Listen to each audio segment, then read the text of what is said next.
চলার পথে তোমরা কিন্তু নিজেদের প্রত্যেকটি জায়গা থেকে প্রত্যেকেরই যে দায়িত্বশীল ভূমিকা রয়েছে, যে কর্তব্য রয়েছে, সেই কর্তব্যগুলি যদি আমরা দলের পক্ষ থেকে আমরা যদি সাধারণ মানুষকে সাথে নিয়ে সেই কাজগুলি করি, তাহলে আমাদের কাজগুলো কিন্তু অনেক সহজ হয়ে যাবে। এখন আমরা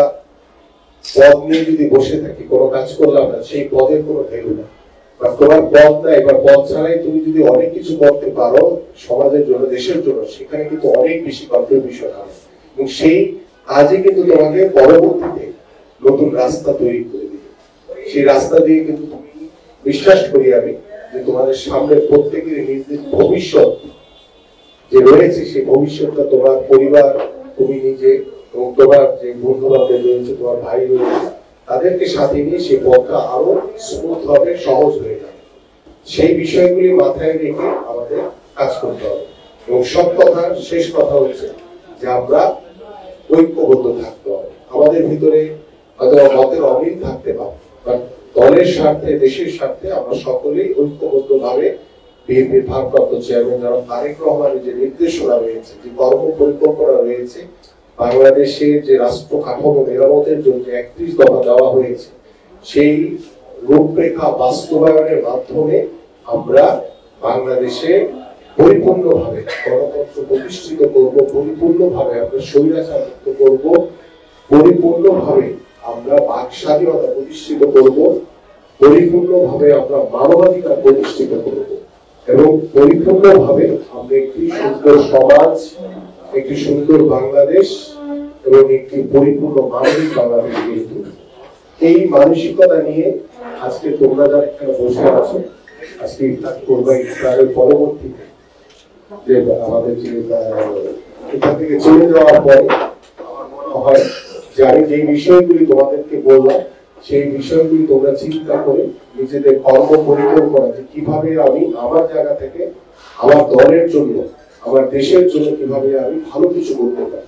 সেই প্রত্যাশা যদি তোমরা তোমাদের মাইন্ডসেট আপে রাখো, তাহলে অনেক কাজ কিন্তু সহজ হয়ে যাবে। কি পেলাম না সেদিকে তাকানো দরকার। তুমি তোমার সহিভাবে ন্যায়ের পথে, সৎ পথে যদি তুমি সঠিক কাজটি করো, তাহলে তোমার রাস্তা উপর থেকেই তৈরি হয়ে যাবে। সেই জায়গাটা যদি তোমরা নিজেদের জায়গা থেকে অনেস্টলি কাজ করো, তাহলে আমি মনে করি যে আমাদের ছাত্র দল বা আমাদের যারা ছাত্র রয়েছে বা কেন ছাত্র দল করবে, আমাদের অনেক বাবা মারা রয়েছে যে সন্তানদেরকে রাজনীতিতে আসতে দিতে চায় না, কিন্তু সেই জায়গাটা কিন্তু তোমাদেরকে তৈরি করতে হবে যে কেন ছাত্র দল করবো বা তোমরা কেন দেশের জন্য কাজ করছো, তোমরা কেন শহীদ রাষ্ট্রপতি জিয়াউর রহমানের আদর্শকে ধারণ করে কাজ করছো, তোমরা